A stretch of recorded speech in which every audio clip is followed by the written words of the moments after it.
I should have known something was wrong the moment my husband burst through our front door with that manic gleam in his eyes. The same gleam I'd seen 6 times before, each time preceding another can't-miss opportunity that somehow always managed to miss. My name is Vanessa, and I've spent the last decade of my marriage learning that hope can be the cruelest kind of poison. "Baby, you won't believe what Mom and Sydney came up with!" Garrett's voice echoed through our modest colonial as he practically skipped into the kitchen where I was helping our daughter with her math homework. "Daddy!" Emma squealed, abandoning her fractions worksheet. I pressed my lips together, already feeling that familiar knot forming in my stomach. "Hey, princess!" He kissed the top of her head before turning to me. "Where's Jake?" "Soccer practice. Mrs. Peterson is dropping him off at 7. I studied my husband's face, flushed with excitement, eyes bright with possibility. God, how I used to love that look. "What did your mother want?" He pulled out a chair, practically vibrating. "So you know how wellness retreats are huge right now. Mum and Sydney have been working on this incredible concept. Luxury accommodations, holistic healing, celebrity endorsements, the whole package. And guess what?" He grabbed my hands. "They want me to be a primary partner." I carefully extracted my fingers from his grip. "And how much is this going to cost us?" "That's the beauty of it. We don't need liquid capital. We just need to secure a business loan, and the house would be perfect collateral.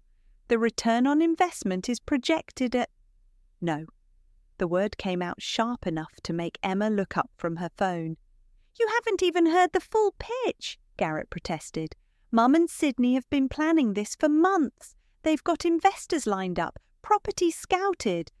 The same way they had investors lined up for the crypto education platform or the medical tourism venture." I kept my voice level, conscious of our daughter's presence. "Emma, sweetie, why don't you finish your homework upstairs?" Once Emma had trudged upstairs, I turned back to my husband. "Tell me you haven't signed anything." His silence was answer enough. "Garrett, for fuck's sake! It's different this time." He ran his hands through his hair. "They showed me the business plan, the market research. Sydney's even got a social media influencer interested in being the face of the brand." "Our house, Garrett, our children's home, that's what you're gambling with." "I'm not gambling, I'm investing in our future. Mum and Sydney have connections." "Your mother and sister have a track record of spectacular failures that always somehow leave them untouched while everyone around them burns." I pulled out my phone. "Call them, right now. Tell them you've changed your mind." "I can't." He wouldn't meet my eyes. "The preliminary paperwork, it's already been filed. The loan application is being processed." The room went very quiet. I could hear Emma's footsteps above us, the tick of the kitchen clock, the hum of the refrigerator. "When?" "Last week. I was going to tell you, but I wanted to wait until everything was settled." "Until it was too late for me to stop you, you mean?" I stood up, my chair scraping against the floor.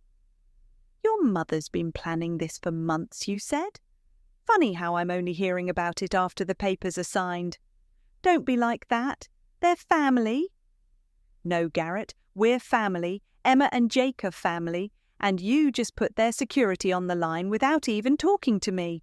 He reached for my hand again, but I stepped back. "Come to dinner tomorrow night. Mum wants to walk us through everything. Once you see the full presentation—" "Fine," I cut him off. "Tomorrow night?" He smiled, relief washing over his face. "You'll see, baby. This is the one. This is going to change everything." I waited until he went upstairs to shower before I pulled open my desk drawer, fingers finding the manila folder labelled "just in case." 6 months ago, after the crypto disaster, I'd done what any sane woman would do. I'd protected my children's future from their father's blind spots. My hands didn't shake as I opened the folder. Inside, the deed to our house lay pristine and official, bearing only my name. Sometimes the best revenge isn't planned in anger. It's orchestrated in quiet moments of clarity when you finally accept that the people who claim to love you will never change. Tomorrow night, I would meet with my in-laws. I would listen to their grand plans and empty promises, and then I would teach them exactly what happens when you mistake a mother's patience for weakness. But first, I needed to make a phone call. My attorney, Finn, would want to be prepared for the show. The Horton family home had always reminded me of a museum, beautiful, cold, and full of things that shouldn't be touched. I gripped Garrett's hand as we walked up the marble steps, my heels clicking against stone that probably cost more than our car. "There's my boy," Vivian's voice carried from the foyer, perfectly modulated as always. She air-kissed Garrett's cheeks before turning to me with a smile that never quite reached her eyes. "Vanessa, darling, that dress is interesting."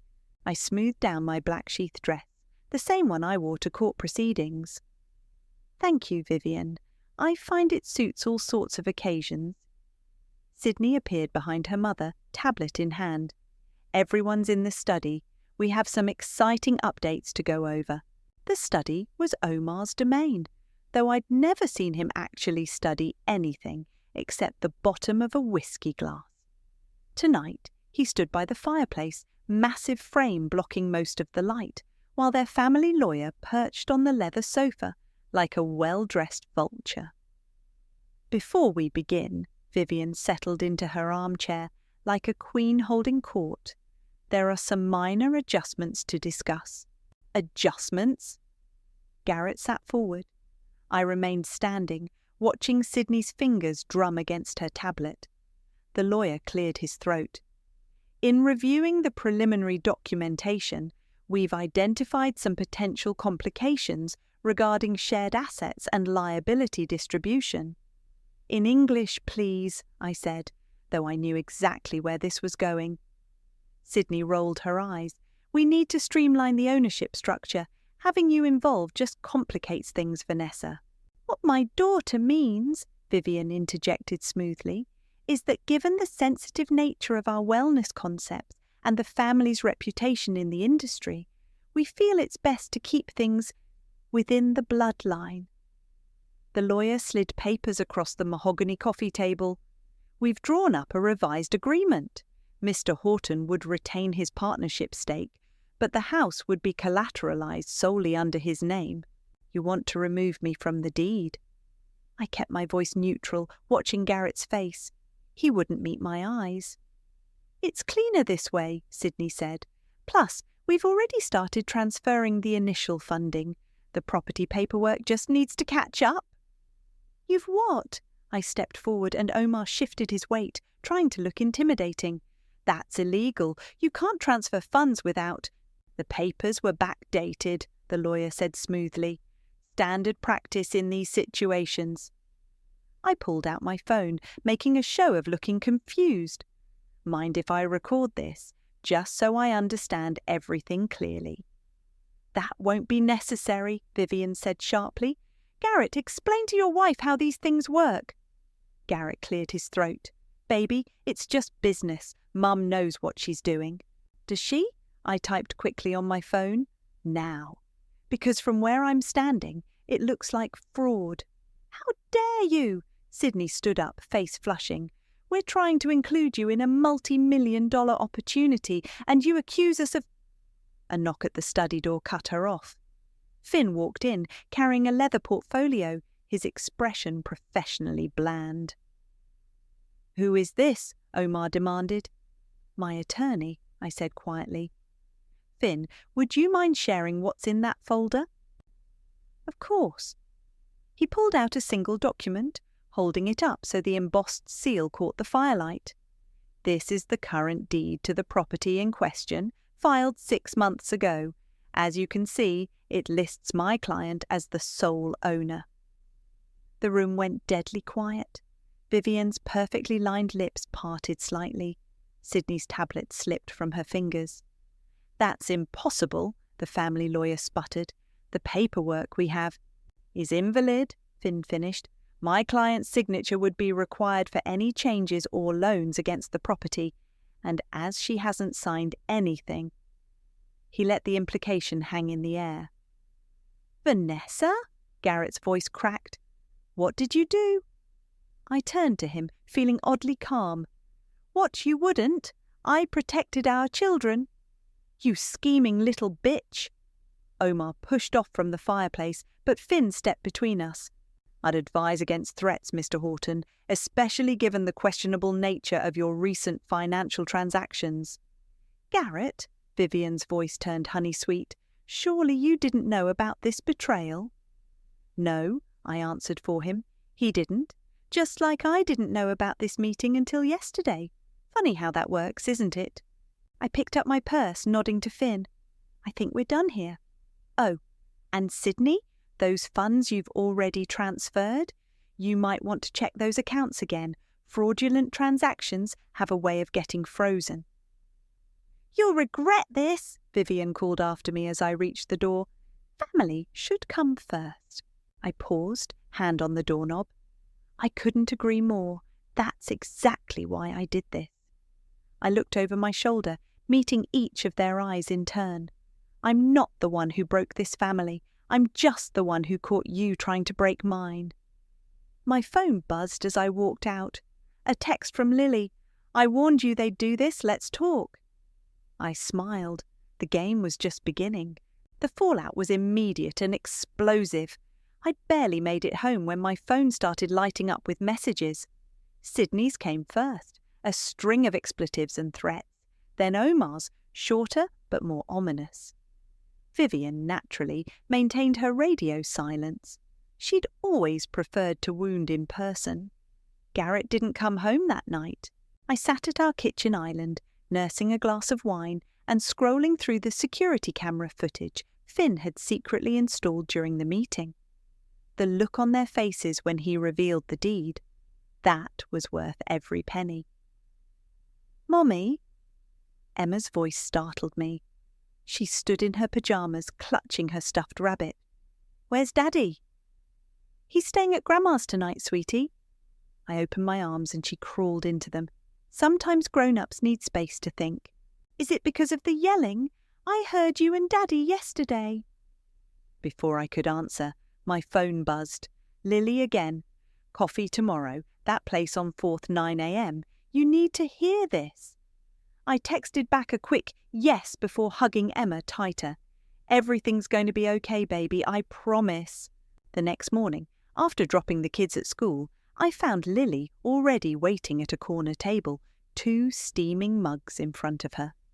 She looked exactly like what the Hortons had always feared she'd become: successful, independent, and completely beyond their control. "You actually did it," she said as I sat down. "You magnificent bitch, you actually did it." They didn't leave me much choice.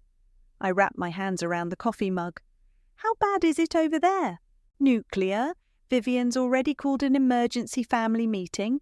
She's trying to figure out how to salvage the wellness centre launch without your house as collateral." Lily leaned forward. "But that's not why I asked you here. You need to know what they did to me." "The tech startup?" I'd heard whispers, but Lily had disappeared for almost 2 years after that disaster. "They convinced me to invest my entire inheritance, said they had buyers lined up, partnerships ready to go." Her knuckles went white around her mug. "Then they restructured the company overnight, diluted my shares to nothing, and sold everything to a shell corporation they controlled. I lost everything." "Jesus, Lily, that's not even the worst part. When I threatened to sue, Vivian spread rumours that I'd been embezzling, said I had a drug problem, my own aunt." She pulled out her phone, scrolling through old emails. "I kept everything, every threat, every manipulative message, every forged document. I was too scared to use it then, but now—" My phone buzzed. "Garrett, we need to talk. Coming home now." "He's going to try to convince you to back down," Lily warned. "That's their playbook. First they isolate you, then they pressure you through family." "Let them try." I stood up, dropping cash on the table. Send me those emails, Lily, all of them. I made it home just as Garrett pulled into the driveway. He looked terrible, unshaven, wearing yesterday's clothes. How could you do this to me? He demanded, following me inside. To my family. To you? I whirled around. They tried to steal our house, Garrett, our children's home, and you helped them. They would never, like they would never ruin Lily or scam those investors in the crypto scheme. Wake up! I pulled out my phone, showing him Lily's emails. Look at what they did to your own cousin. Read it! He skimmed the messages, face growing paler. These could be fake. Check the metadata. Check the timestamps. Better yet, call Lily yourself. I walked to the kitchen, needing distance. Your mother and sister aren't businesswomen, Garrett. They're con artists, and you're their favourite mark. Don't talk about them like that. But his voice wavered. Why? Because they're family? Because blood is thicker than water?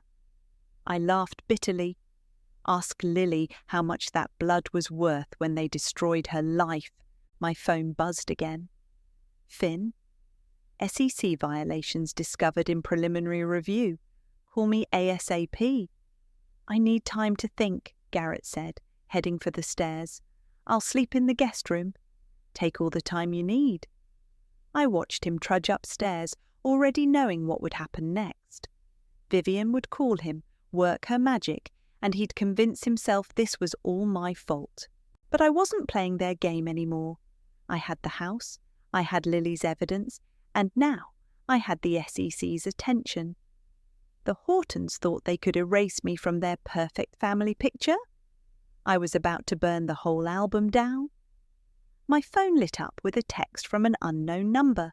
Corey Ward, the investigative journalist Lily had mentioned. Heard you have a story I might be interested in. I smiled, typing back. You have no idea. I met Corey at a dive bar far from the Hortons' usual haunts. He looked exactly like what you'd expect from an investigative journalist, rumpled blazer, tired eyes, and a notebook that had seen better days. So, he said, sliding into the booth across from me, Lily tells me you've got proof of fraud. Depends on your definition of fraud. I pulled out a USB drive. But I've got enough paper trails to keep you busy for weeks. He pocketed the drive. Walk me through it. Start with the wellness centre. Before I could answer, my phone buzzed. Garrett. Moving to Mum's for a while. Need space to sort things out. We'll call kids tonight. I switched my phone to silent. The wellness centre's just the tip of the iceberg. They've been running variations of the same scam for years. They find investors, create shell companies, transfer assets, then... Vanessa! Sydney's voice cut through the bar's afternoon quiet. She stood by our table, designer handbag clutched like a weapon. Having a nice little chat? Sydney, I said calmly, this is a private conversation. With a reporter? She turned to Corey. Whatever she's told you is lies. She's trying to destroy our family because she's jealous of our success. Corey pulled out his notebook. Would you like to go on record with that statement? You think you're so clever, Sydney hissed at me, but you have no idea what you're starting. Mum always said you were nothing but a gold digger. Funny, I replied, I'm not the one who just lost access to their favourite ATM. You bitch. She reached for me, but Corey stood up, placing himself between us. That's assault, Ms. Horton. Want to add that to the record too? Sydney backed away, face flushed. You'll regret this, all of it.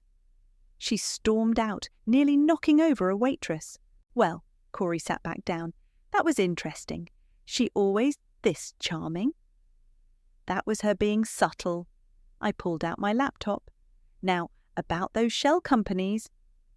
We spent the next 2 hours going through documents, bank transfers, backdated contracts, forged signatures. The Hortons had been sloppy, confident no one would ever look too closely. My phone kept lighting up with messages.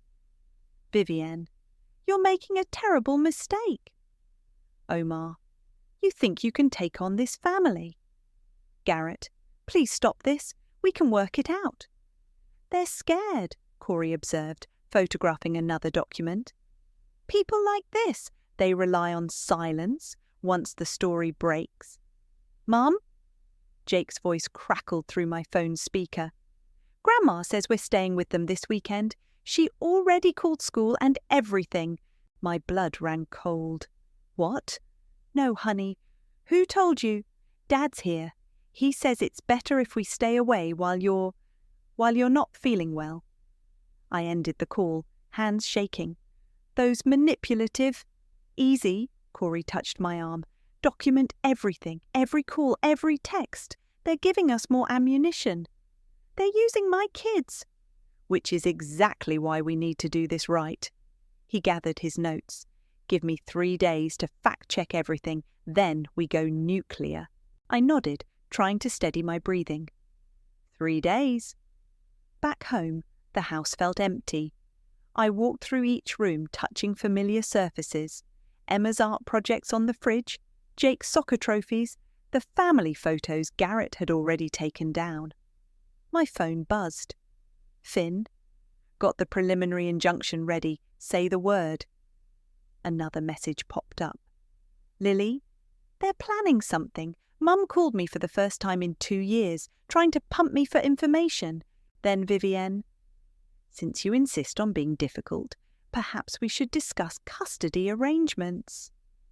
I sat at my kitchen island, surrounded by the life I'd built, the home I'd protected, and felt something inside me harden. They thought taking my kids would make me back down. They thought they could threaten me into submission. I called Finn, release everything, the SEC files, the fraud evidence, all of it, and get me an emergency custody hearing. It'll get ugly, he warned. It already is. I opened my laptop, starting a new document. They want to play dirty? Let's show them how it's done. I began typing, Dear Child Protective Services, I'm writing to report suspected financial exploitation and emotional abuse. My phone lit up one last time. Corey, story's ready ahead of schedule, running tomorrow. You sure about this? I thought about Jake's voice, confused and worried, about Emma's stuffed rabbit, probably sitting in Vivienne's pristine guest room, about Garrett, choosing his mother over his children's stability. Do it, I texted back. Burn it all down. Sometimes the only way to save your family is to destroy the people threatening it. And I was just getting started. The story broke at 6 a.m. The holistic hoax inside a family's multi-million-dollar wellness scam splashed across every local news site. By 6:05, my phone was exploding. Vivienne called first. I let it ring twice before answering. How dare you? Her voice trembled with barely controlled rage. Do you have any idea what you've done? I do, actually. Would you like me to read you the highlights? I opened the article on my laptop. Let's see. Systematic fraud spanning multiple ventures, forged investor documents, cryptocurrency manipulation. Those are lies. The SEC doesn't think so. I kept my voice level. Now, about my children. The line went dead. I was pouring my second cup of coffee when Garrett burst through the front door. His face was ashen, phone clutched in his shaking hand. My boss just called, he said. I'm suspended pending investigation. They're auditing everything I've ever touched. That's unfortunate. Unfortunate? He slammed his hand on the counter. They're saying I could lose my CPA license. This is my career, Vanessa. And those were my children you let your mother take. I met his eyes. How's that working out for everyone? Mum was right about you. He ran his hands through his hair. You're poison. You've been planning this. Since the crypto scheme? Yes. I slid a folder across the counter. Remember this? The investment your mother convinced you to make with our savings? The one that mysteriously vanished? He opened the folder, face darkening as he read. These transfers. Mum said the market crashed. The money didn't vanish, Garrett. It was transferred to Sydney's private account, just like every other time. You're lying. Check the bank records, they're all there. My phone buzzed, Lily sending screenshots of social media meltdowns. Sydney was already threatening lawsuits against the newspaper. I need to make some calls, Garrett mumbled, heading for the door. The kids, I called after him. I want them home, today. He paused. Mum says you're unstable. Your mother has exactly 1 hour to bring them back before I call the police and report a parental kidnapping. Her choice. The door slammed behind him. I gave it 20 minutes before Vivian realised I wasn't bluffing. My phone rang again. Finn this time. SEC's moving faster than expected. They've frozen all associated accounts. Good. I opened my email to find a flood of messages from the Hortons social circle. Other victims coming forward, sharing their own stories of fraud and manipulation. The doorbell rang. Through the security camera, I saw Emma and Jake standing on the porch with Sydney, who looked like she'd been crying. I opened the door. Inside, kids! Mum! They rushed past me as Sydney tried to follow. Not you! They made me bring them, she said, mascara smeared. All our accounts are frozen, even my personal ones. I can't even buy coffee. Sounds rough. I started to close the door. Wait! She grabbed the edge. I know things about Mum and Dad, about where the money really went. I could help. You mean now that you're cut off, you want to save yourself? I smiled. Check your email in an hour. Finn will send you a cooperation agreement. Sign it or don't. Your choice. You're enjoying this, she accused. More than you know. I found the kids in the kitchen, raiding the snack cabinet. Hey, munchkins, rough weekend? Grandma's house smells weird, Jake announced, and she wouldn't let us play video games. She said you were sick, Emma added, looking worried. But you don't look sick. I'm fine, baby. Grandma was confused. My phone buzzed with a text from Corey. Follow-up story tomorrow. Found offshore accounts. Want to comment? Before I could reply, another message came through from an unknown number. A photo of me, clearly taken without my knowledge, walking into the bar to meet Corey. Underneath, a single line, watch your back. I forwarded it to Finn, then deleted it. Let them try their intimidation tactics. I had truth, evidence, and a mother's rage on my side. Mom? Emma tugged my sleeve. Are you and Dad getting divorced? I pulled her close, gesturing for Jake to join the hug. I don't know, sweetie, but whatever happens, we're going to be okay. My phone lit up again. This time it was Lily. Vivian's calling everyone she knows for loans. No one's answering. It's happening. They're finally going down. I looked at my children, safe in my arms, and felt no satisfaction. This wasn't about winning anymore. It was about survival. And I'd burn down heaven and earth to ensure we survived. Who wants pizza for dinner? I asked, pushing away darker thoughts. Sometimes the best revenge is simply living well and making sure your enemies live badly. The manila envelope arrived on a Tuesday morning, bearing the letterhead of Child Protective Services. My hands didn't shake as I opened it. I'd been expecting this move. Anonymous complaint, I read aloud to Finn over speakerphone. Allegations of emotional abuse, parental alienation, and unstable behaviour. Vivian's fingerprints are all over this, he replied. She tried the same tactic in 3 other cases I found, always when she's backed into a corner. How long until they investigate? They have to, but I've already contacted them with our evidence. The investigator's name is Maria. She's thorough but fair. A text popped up from Sydney. I signed your stupid agreement. Now what? Hold that thought, I told Finn, switching to my messages. Meet me at Riverside Park, 1 hour. I found Sydney on a bench by the duck pond, designer sunglasses hiding what looked like fresh tears. She'd traded her usual power suit for yoga pants and an oversized sweater. They changed the locks, she said as I sat down. Mum and Dad, they won't answer my calls since I signed the cooperation agreement. Shocking. Don't. She pulled off her sunglasses, revealing red-rimmed eyes. You have no idea what it's like in that family. The pressure, the expectations. Save the victim act for someone who hasn't watched you destroy lives. I pulled out my phone, showing her the CPS letter. Like this? Real classy move. Her face went pale. I didn't. That was Mum's idea. She said if we could get the kids. You'd have leverage. I put the letter away. Here's what's going to happen. You're going to text your mother right now, telling her you've given me everything, bank records, emails, all of it. She'll disown me. She already has. The difference is, help me and you might avoid jail time. She stared at the pond for a long moment before pulling out her phone. I watched as she typed. Mum, gave Vanessa the offshore account details. I'm sorry, had no choice. The response was immediate. You stupid, ungrateful child, you're dead to us. Sydney's hand shook as she showed me the message. Happy now? Almost. I stood up. The investigator from CPS will contact you tomorrow. Tell her everything about the false report. And then you pray the SEC is feeling generous with plea deals. I was halfway home when Garrett called. We need to talk, in person.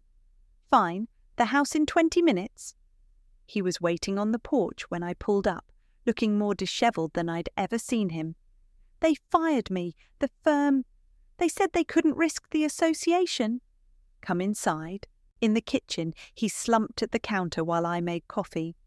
Sydney called me, said she's cooperating with the investigation. Smart girl, finally. Did you know? He wrapped his hands around the mug I placed in front of him. About the offshore accounts, the stolen investor money. I suspected. Lily helped fill in the gaps. All those years. He stared into his coffee. Every time I defended them, believed in their schemes. I was just another Mark, wasn't I? The perfect Mark, their loyal son who never questioned anything. The kids' college funds, he said suddenly. The money Mum said she was investing for them. Gone. I sat across from him, along with the Christmas bonds from your grandfather, the inheritance from your aunt, and pretty much everything else they could get their hands on. He put his head in his hands. I'm such a fool. Yes, you are. I pulled out the CPS letter. And this? Using our children as weapons? That's unforgivable. He read the letter, face darkening. Mum said she was protecting them from... I can't believe I fell for it. Again. My phone buzzed. Corey. Story about the offshore accounts drops in an hour. Sources say federal investigation launching. They're going to jail, aren't they? Garrett looked up, finally seeing the truth. If there's any justice, yes. I'll testify, he said quietly. Whatever they need, I'm done protecting them. Before I could respond, both our phones lit up with breaking news alerts. The headline read, Federal agents raid luxury wellness company. Prominent family under investigation for multi-state fraud scheme. Attached was a photo of Omar being led out of their house in handcuffs, Vivian screaming in the background. Jesus, Garrett whispered. The kids will be home from school soon, I said, standing up. If you want to be here when they arrive, go shower and change. You look like hell. He nodded, heading upstairs. I watched him go, feeling neither victory nor satisfaction, just a bone-deep weariness. My phone buzzed one last time. Lily. It's done. They're finished. But I knew better. This wasn't the end. It was just the beginning of a very messy war. And I was ready for every battle. The federal courthouse steps were crowded with reporters when I arrived. Lily stood waiting by the entrance, wearing a black suit that matched mine. Ready? She asked. Born ready. I adjusted my blazer. How bad is it inside? Vivian's doing her wounded matriarch act. Omar's threatening everyone who makes eye contact. Sydney's crying in the bathroom. We found seats in the gallery just as the bailiff called for order. Garrett sat in the witness box, looking anywhere but at his family. Maine, and these transfers, the prosecutor held up a document. You authorised them under your mother's direction? Yes. Garrett's voice was hollow. She said they were legitimate business expenses. But they went to personal accounts? Objection! Vivian's lawyer stood up. Speculation. Overruled. The judge leaned forward. Continue, Mr. Garrett. The money went to offshore accounts, shopping sprees, vacations, gambling. He swallowed hard. Everything was coded as business expenses. Vivian's perfectly composed mask cracked. Liar, after everything we've done for you. Mrs. Horton, the judge warned, control yourself or you'll be removed. The prosecution presented document after document, bank statements, email trails, Sydney's tearful video deposition admitting to forged signatures. Through it all, I watched Vivian's face, seeing the moment she realised no amount of manipulation would save her.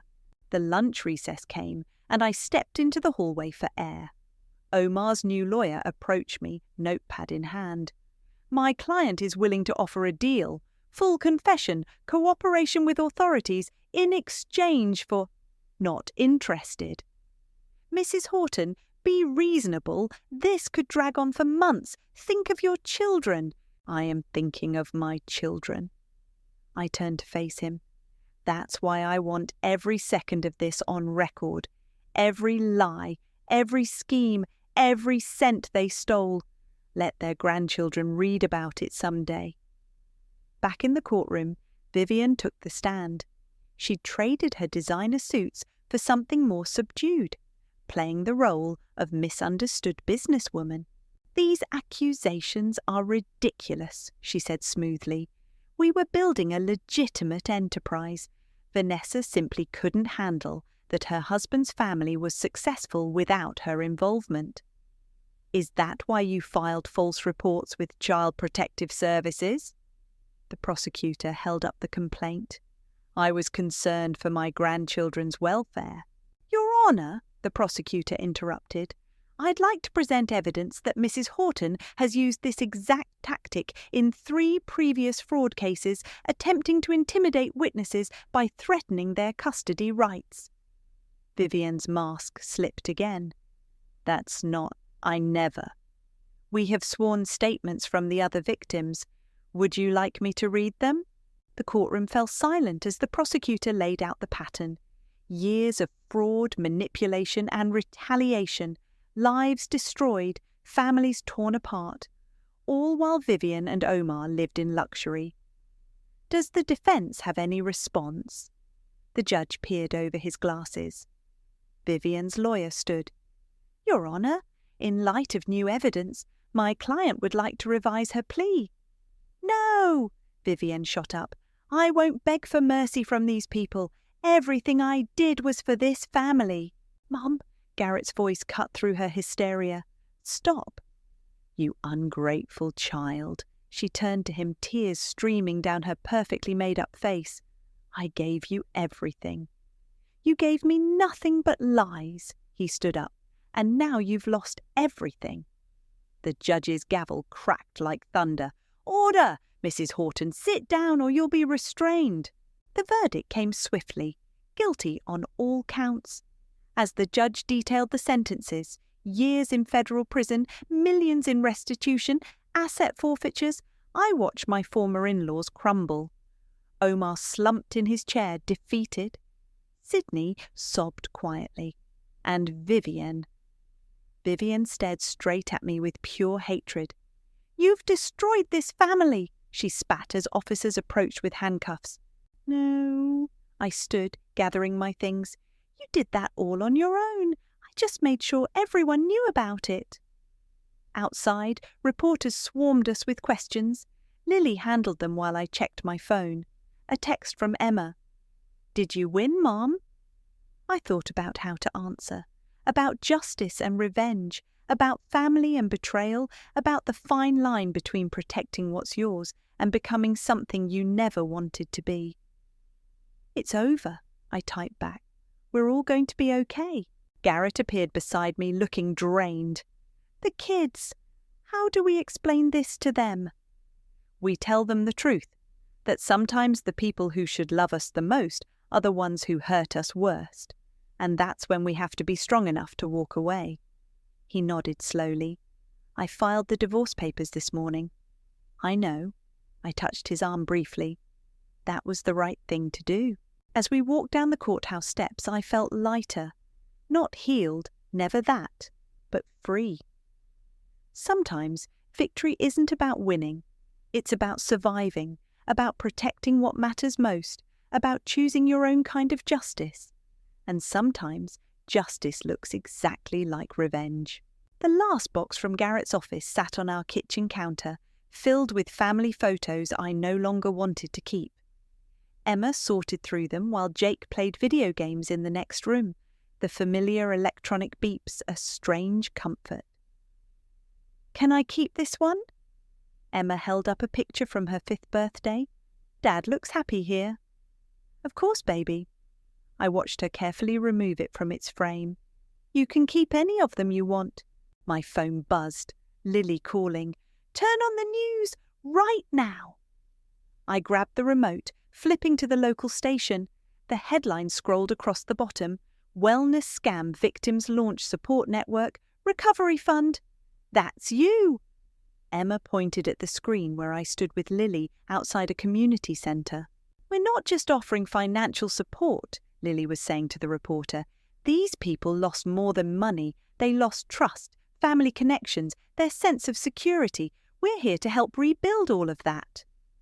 I muted the TV as another text came through from Sydney, now in a minimum security facility. Mum's still not speaking to anyone. Dad started writing his memoirs. Classic.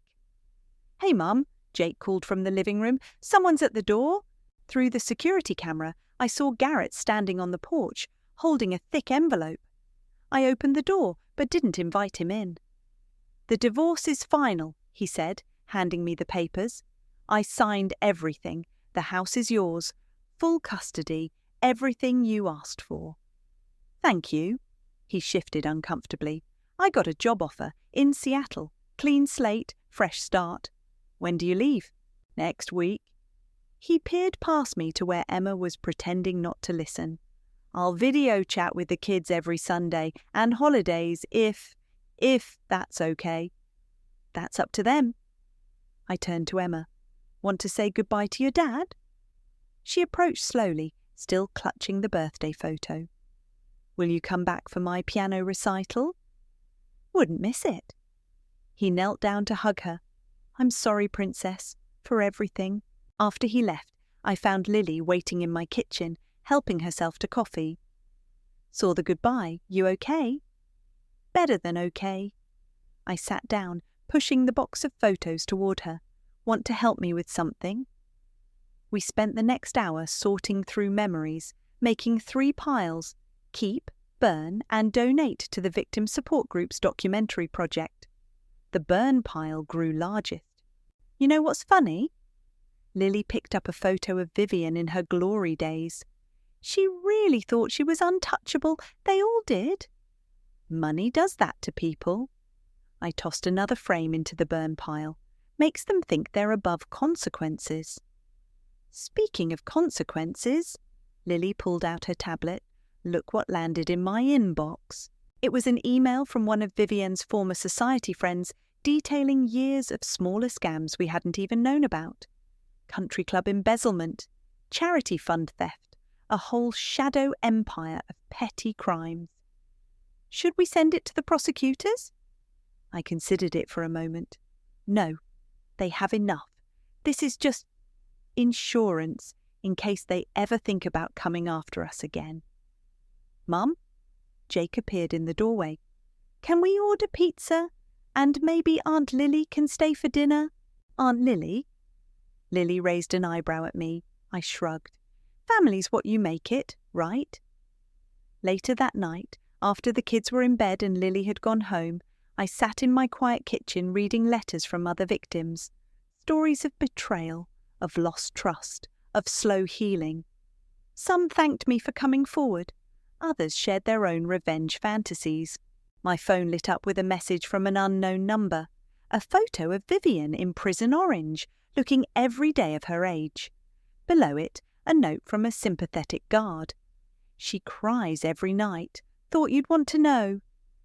I deleted it without responding. The satisfaction I'd expected to feel never came. Instead, there was just peace. The quiet kind that comes from knowing your children are safe, your home is yours, and the monsters can't hurt you anymore. Emma's birthday photo sat on the counter, the only one we'd kept from the box. In it, Garrett smiled at the camera while Vivian lurked in the background, already plotting. I picked it up, studying the moment frozen in time. Then I dropped it in the burn pile and pulled out my matches. Sometimes the only way forward is to let the past turn to ash, to build something new from the embers of what was lost. Not a perfect family, maybe, but a real one. One built on truth instead of lies, on protection instead of persecution. They mistook me for a victim. I became their reckoning instead, and I regret nothing.